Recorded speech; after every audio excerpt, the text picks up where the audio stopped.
저는 불임절에 태어나서 12월 13일 대속죄일에 결혼한 사람입니다. 7월 10일. 그때가 언제였냐면요, 저희 밑에 그 사무엘 성전이라는 성전이 있었어요.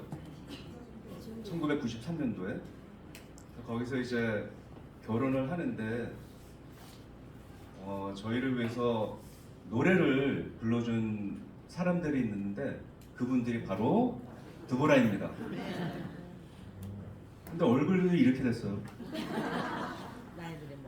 지금 희한하게도 들깨 같은 점들이 생기고 나뭇가지 같은 주름살이 생기고 어떤 경우에는 표고버섯 같은 큰 점들이 생겼습니다.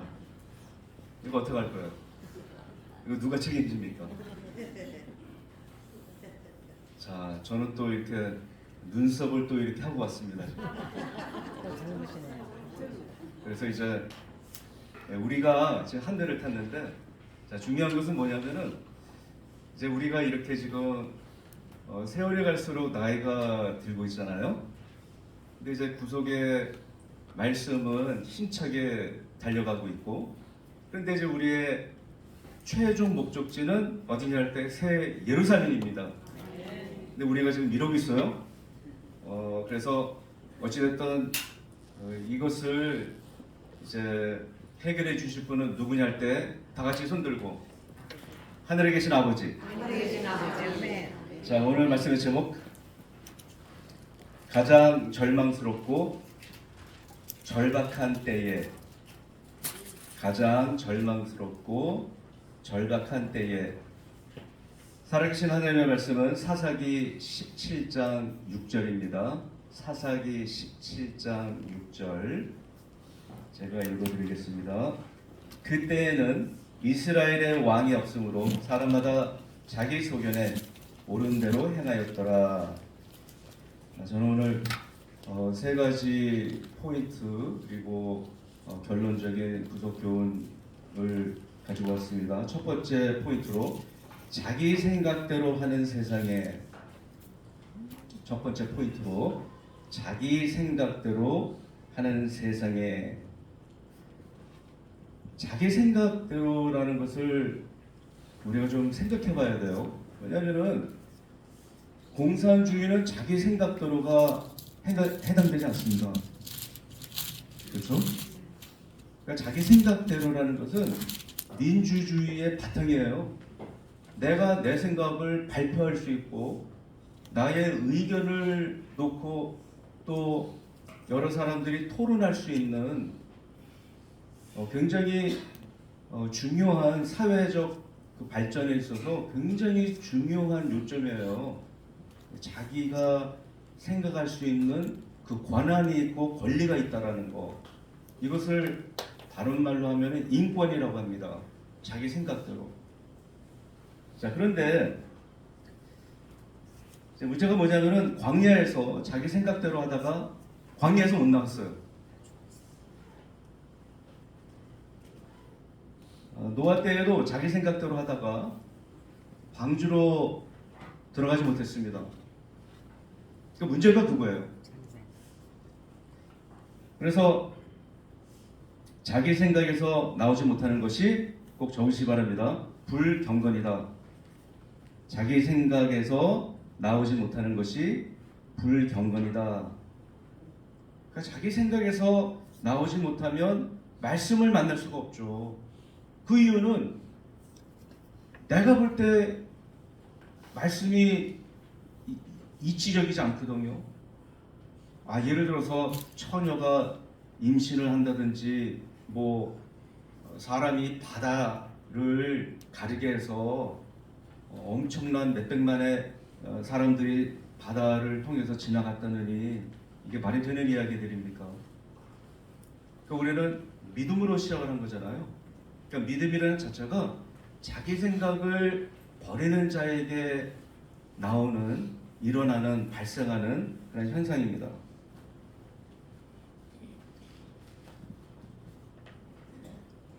다시 말해서 말씀을 자기 생각에서 나오지 못하면 아버지를 알 수 없다. 그게 바로 사사시대입니다. 사사시대의 특징이 뭐였냐면은 각 사람이 자기 소견에 옳은 대로 행하였더라. 사사기 17장 6절 다시 읽습니다. 그때에는 이스라엘의 왕이 없으므로 사람마다 자기 소견에 옳은 대로 행하였더라. 자기 소견에 옳은 대로. 이게 우리가 이제 실생활에서 이거를 다른 말로 바꾸면 힘센 사람이 이긴다라는 거예요. 왜냐? 내가 그렇게 원해. 이거 왜 가져갔어요? 내가 원하니까. 내가 가지고 싶으니까. 그게 자기 보기에 좋은 대로. 다른 말로 하면은 내가 원하는 대로. 사사시대는 정확하게 그렇게 살던 시대였어요. 누가 뭐라 그러던, 내 이웃이 뭐라 그러던 내가 하고 싶은 대로 하고 사는 거예요. 그것이 사사시대를 지배했던 그러한 사상이었습니다. 노아 때는 어떤 세상이었느냐? 자기 원하는 대로. 이 말씀이 창세기 6장 2절이죠. 하나님의 아들들이 사람의 딸들의 아름다움을 보고 자기의 좋아하는 대로 어떻게 했다고요? 아내를 삼는지라. 자기 원하는 대로. 자, 그렇게 해서 어떻게 되느냐? 창세기 6장 5절. 여호와께서 사람의 죄악이 세상에 관영함과 그 마음의 생각의 모든 계획이 항상 악할 뿐임을 보시고, 그러니까 자기 원하는 대로 한 결과 세상이 어떻게 변질됐느냐? 세상에 악이 가득해졌다라는 거예요. 그래서 11절, 창세기 6장 11절, 때에 온 땅이 하나님 앞에 패괴하여 강포가 땅에 충만한지라. 그래서 심판을 하시게 된 거예요. 그 심판을 하게 된 그 뿌리를 역으로 추적해 보니까 자기 생각대로 하다가, 두 번째 포인트로 가장 절망스럽고 절박한 때에, 두 번째 포인트로 가장 절망스럽고 절박한 때에 두보라가 나왔다. 자기 원하는 대로 사는 세상에 하나님은 한 여자를 보내셨습니다. 드보라는 사사기에 나오는 12그 사사 중에서 유일한 여자예요. 11명은 다 남자들이고 한 명만 여자예요. 그 사사가 누구였느냐? 바로 드보라였습니다. 그러니까 자기 보기 좋은 대로, 자기 원하는 대로, 자기 생각대로 하는 그 세상에 하나님께서는 엄청난 거인을 보내시거나 힘센 장수를 보내시거나 그러지 않고 한 여자를 보내셨어요. 아버지의 섭리입니다. 암울했죠. 왜냐하면 짐승 같은 자들이 날뛰는 그러한 난투극이 날마다 일어나는 세상이에요. 전부 다 사나워. 발톱, 손톱 장난이 아닙니다. 조금만 건드리면은 핥히는 정도가 아니라 살을 완전히 드러낼 정도로, 그런 세상에 한 연약한 여자를 보내주셨어요. 사사기의 말씀 볼 때 이 드보라에게 희한한 수식어가 있습니다. 이게 뭐냐? 이스라엘의 어머니. 이거 아세요, 모르세요? 솔직하게 이거 답하셔야 됩니다. 이거 아세요, 모르세요? 알아요? 몰랐어요? 자, 성경책 다 있으면은 사사기, 이거는 눈으로 확인을 해야 됩니다. 사사기 5장 7절. 이걸 모르고 드보라를 한다는 것은 이치에 맞지 않습니다. 사사기 5장 7절 하나님은 드보라를 보내셨는데 사사로 보내셨는데 드보라에게만 성경 전체에 이 표현은 드보라에게만 해당하는 거예요. 이스라엘의 어머니. 차였으면 다 같이 읽겠습니다. 사사기 5장 7절 시작. 이스라엘의 변원이 그치고 그쳤더니 나 드보라가 일어났고 내가 일어나서 이스라엘의 어미가 되었도다. 원로 목사님이 드보라를 부르실 때 애칭이 있었어요. 에미. 그렇죠? 워싱턴에 오셨을 때도 저한테 어느 날 가서 에미 불러와라 해서 어떤 에미요? 저기 부엌에 가면 그 눈 큰 에미 있어. 개오라 그래. 그런데 드보라가 왜 나오게 되냐면은 그 당시 그 가나안 땅에 야빈이라는 왕이 있었어요. 이 야빈이라는 왕이 20년 동안 이스라엘을 어떻게 했느냐 성경 보니까 사사기 4장 3절에 나와요. 20년 동안 심히 학대했으므로 여호와께 부르짖었다. 누가? 이스라엘이 심히 학대함으로.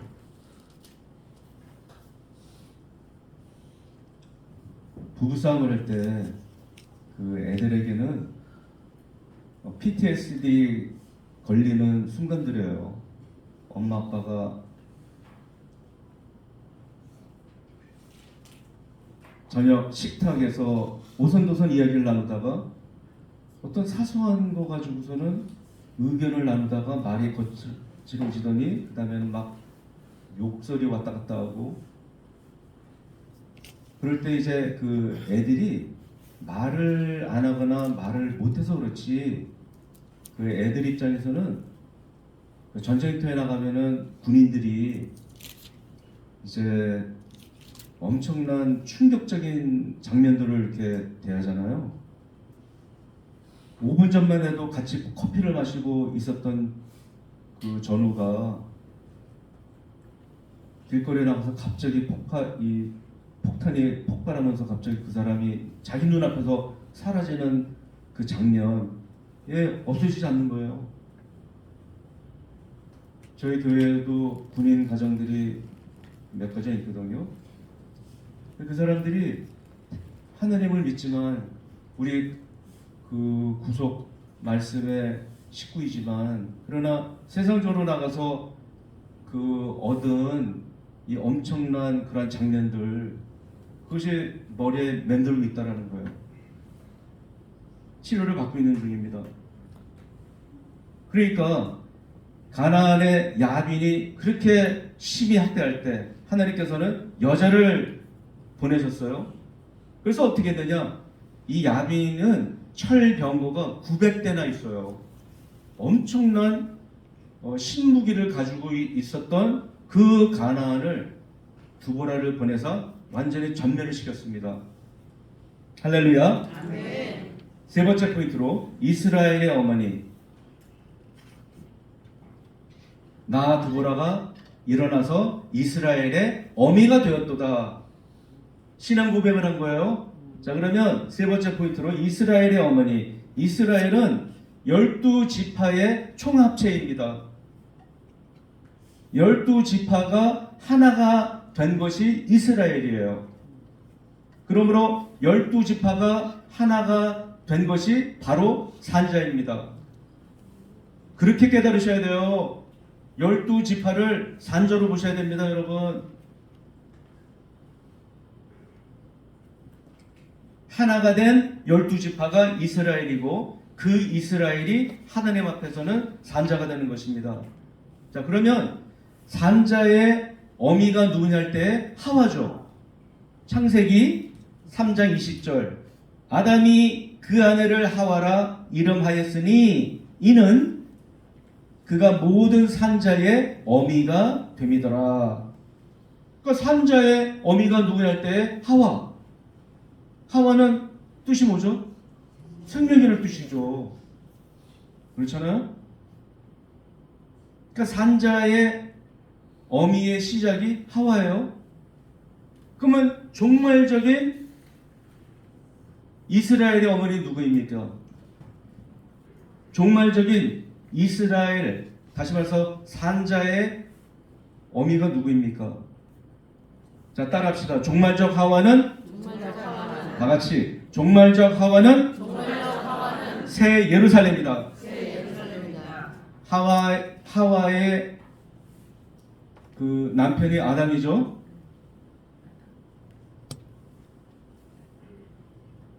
그렇다면 마지막 하와의 남편은 누구겠어요? 어린 양이죠. 어린 양은 누구냐 할 때 요한계시록 말씀을 볼 때 만주의 주시오 만왕의 왕이시라 했습니다. 그런데 디모데 전서에 하나님은 만주의 주시오 만왕의 왕이시라 했습니다. 그러므로 어린 양은 누구냐 할 때 하나님이시죠.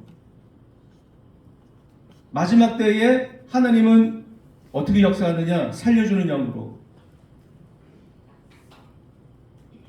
그 이치가 왜 이렇게 되는 거냐 하면요, 말씀이 유기되어 오셨어요.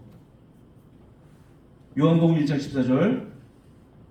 그러므로 의미 있는 종말적인 원년, 희년은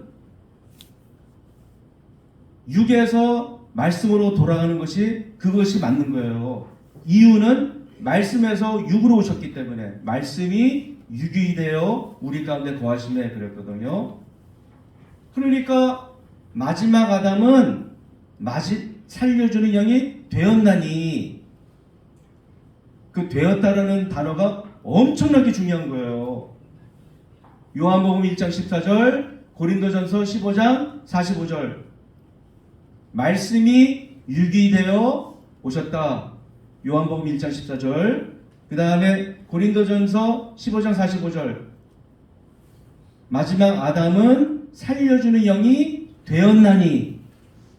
공통점은, 공통 분모는 되었다라는 데 있어요. 동사입니다. 동사. 원래는 살려주는 영이 아니었는데 살려주는 영이 되었다. 근데 여기에 두보라가 지금 왜 끼는 거냐? 자, 다같이 요한계시록 21장 2절. 종말적 하와는 정확하게 뭐냐 할 때 새 예루살렘입니다. 어린 양의 신부예요.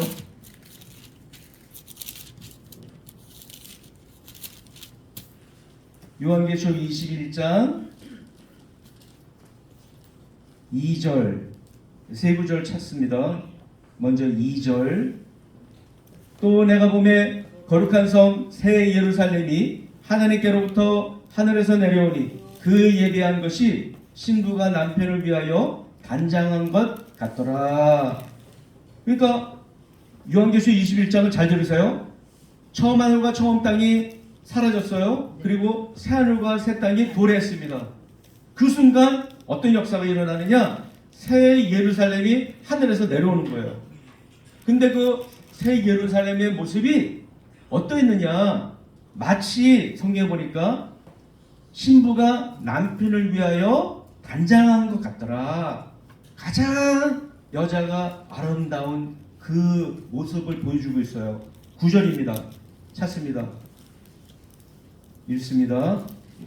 9절 요한계시록 21장 9절 시작. 일곱 대접을 가지고 마지막 일곱 재앙을 담은 일곱 천사 중 하나가 나와서 내게 말하여 가로되 이리 오라. 내가 신부 곧 어린 양의 아내를 내게 보이리라 하고. 그러니까 어린 양의 신부가 있는데 보여주겠다라는 거예요. 그러면 그 어린 양의 신부가 누구냐 할 때에 10절 시작. 성령으로 나를 데리고 크고 높은 산으로 올라가 하나님께로부터 하늘에서 내려오는 거룩한 성 예루살렘을 보이니. 그러니까 내가 보여줄게. 어린 양의 신부가 누구인지 9절에. 그리고 10절에 가서는 그것이 바로 새 예루살렘이라는 거예요. 그럼 두보라하고 도대체 이게 뭔 연관이냐?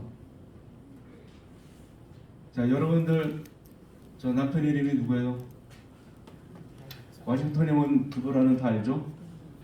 워싱턴에 오지 못한 두보라는 모르고. 자, 워싱턴에 왔었던 두보라 자신 있게 좀 합창 좀 합시다. 두보라의 남편 누구입니까? 랍비돗. 진짜 육신의 남편 이름을 달려고 그랬죠. 랍비돗. 성경 말씀 볼 때 사사기 4장 4절, 그때에 랍비돗의 아내 여선지 드보라가 이스라엘의 사사가 되었는데, 그러니까 드보라에게 남편이 있었는데 남편의 이름이 랍비돗. 뜻은 횃불이란 뜻이에요. 근데 드보라는 무슨 뜻입니까? 꿀벌. 그렇지, 꿀벌이지. 이건 뭔 조합이에요? 꿀벌하고 횃불은? 그럼 뭔 뜻입니까?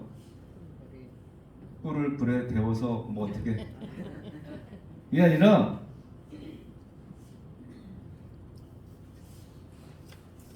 횃불은 언약의 상징이에요.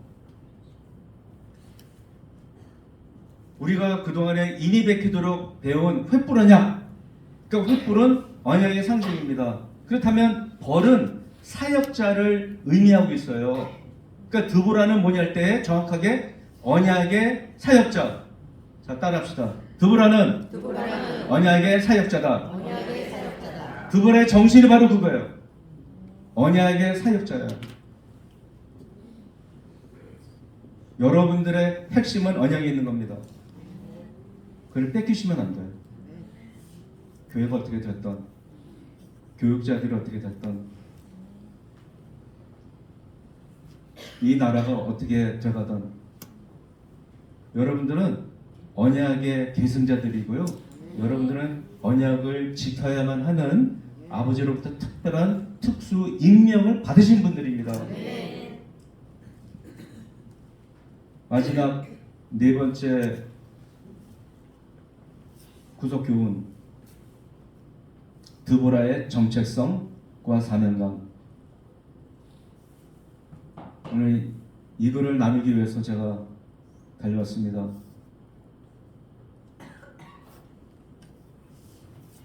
꿀벌이라는 것은 꿀을 먹는 벌이 아니고요, 꿀을 만드는 자예요.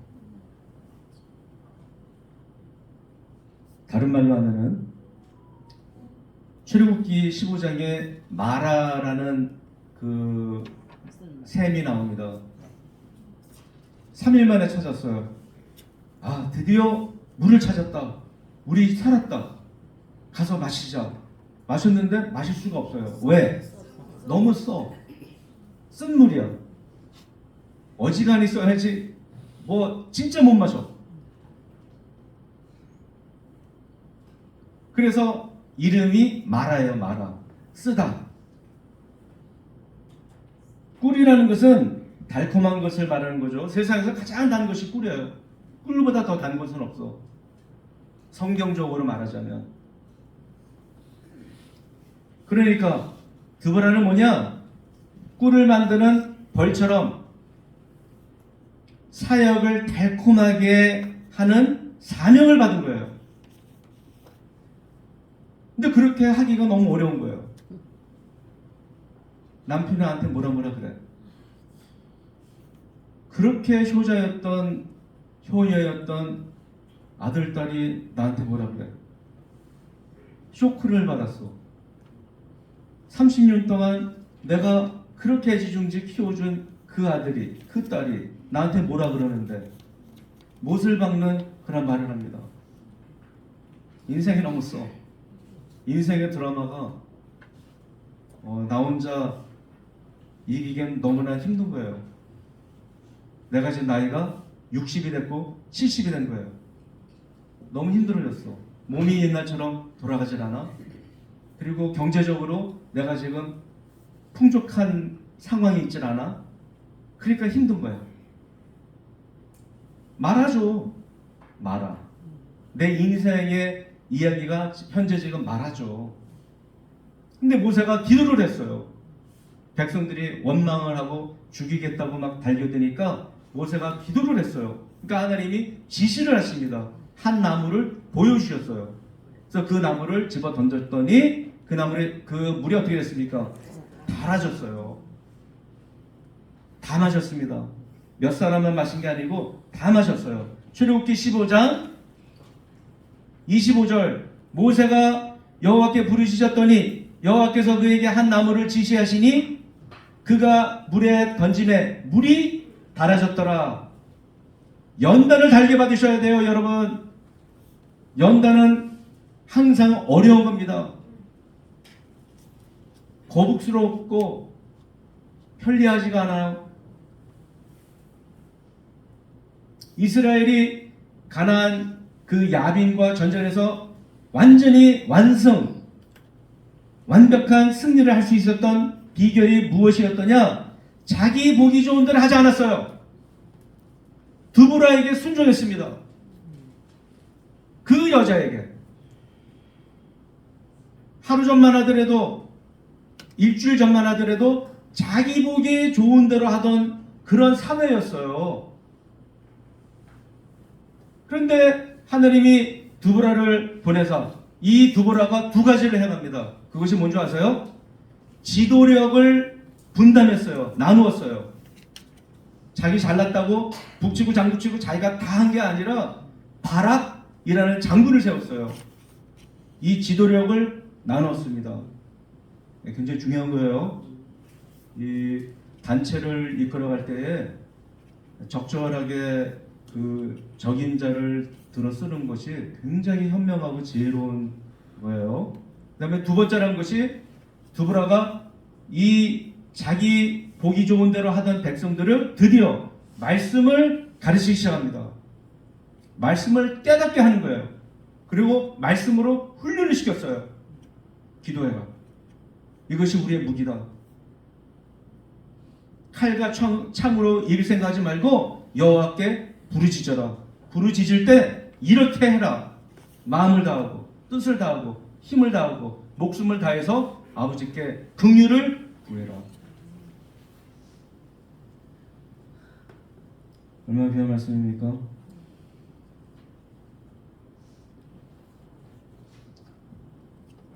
5분 안에 끝낼게요. 나귀가 있어요. 어떤 농부에 나귀가 이제 우물에 빠졌어요.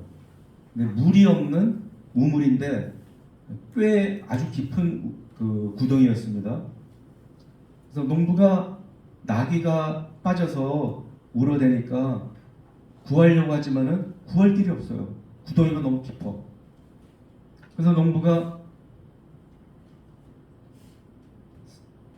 살려주려고 하다가 길이 없으니까 안 되겠다. 이 나귀의 이 가련한 모습을 내가 끝내줘야 되겠다.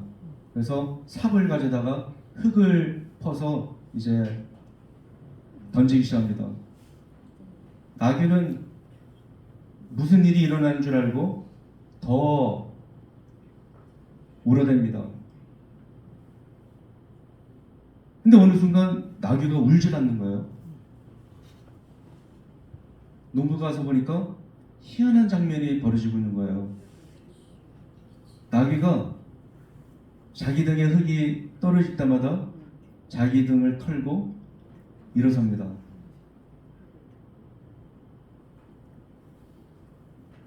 한 삽, 두 삽, 몇백 번, 몇천 번 계속 흙을 던져내고 농부는 나귀는 계속해서 그 흙을 떨구치고 그 흙을 밟고 일어섭니다. 그래서 그 구덩이의 가장자리까지 올라와서 드디어 자유가 된 거예요. 포인트가 뭐냐면요, 제가 이제 목회한 지가 30년이 넘어요. 만날 사람, 만나면 안 되는 사람, 그 사이에 별의 별 사람, 하여튼 만나볼 사람 다 만나봤습니다. 저를 이제 놀래킬 사람이 없어요. 다 만나봤어요. 진짜로. 교회 안에서나 교회 밖에서나 흙은 있습니다. 근데 흙이 이제 날아다니는 그 흙덩이 속에 그 먼지가 나한테까지 오니까 싫다고 합니다. 그래서 자리를 지키지 못하게 되고 오히려 유튜브로 하게 됩니다. 그거는 언약의 사람의 모습이 아니에요. 비록 흙이 날라오지만은 그 흙을 이겨내야 됩니다. 후 3년 반은 지금 우리가 겪고 있는 것은 후 3년 반에 비하면 아무것도 아니에요. 이승연 그 까무라칠 끔찍한 그러한 사건도 아무것도 아니야. 아 진짜예요. 후 3년 반에 일어나는 사건들은요, 그런 거는 진짜 애벌레 같은 아무것도 아니야. 지금 우리 안에서 일어나고 있는 이런 여러 가지 일들도 아무것도 아니야. 후 3년 반에 비하면. 그래서 부탁의 말씀을 드립니다.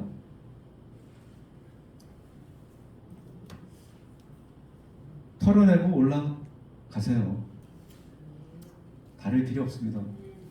지를 길이 없어. 있으면 제가 말씀드리겠는데 우리 말씀의 사역자들에게는 지를 길이 없어요. 아버지가 섭리하신 대로 그 길을 우리는 가야 됩니다. 힘들지만 참아내세요. 오늘 너무 이제 슬픈 일이 일어나가지고 목회를 하다가 막 분이 나는데 이거 해결할 길이 없잖아요. 제가 뭐 스트릿쇼를 보러 가겠어요? 뭐 도박 이런 걸 하러 가겠어요? 제가 뭐 갈 데가 없잖아요. 그래서 차를 타고서 그냥 계속 운전을 하고 가다 보니까 4시간 후에 바닷가에 있는 거예요. 제가 그 미국 제일 동쪽에 오시안 시리라는 그 동네가 나옵니다. 거기서 답을 받았어요. 그래서 확실한 건 뭐냐면요, 기도하면 가까이 하신다는 그거 진짜예요. 그거는 경험을 한 자만이 그건 아는 비밀이에요.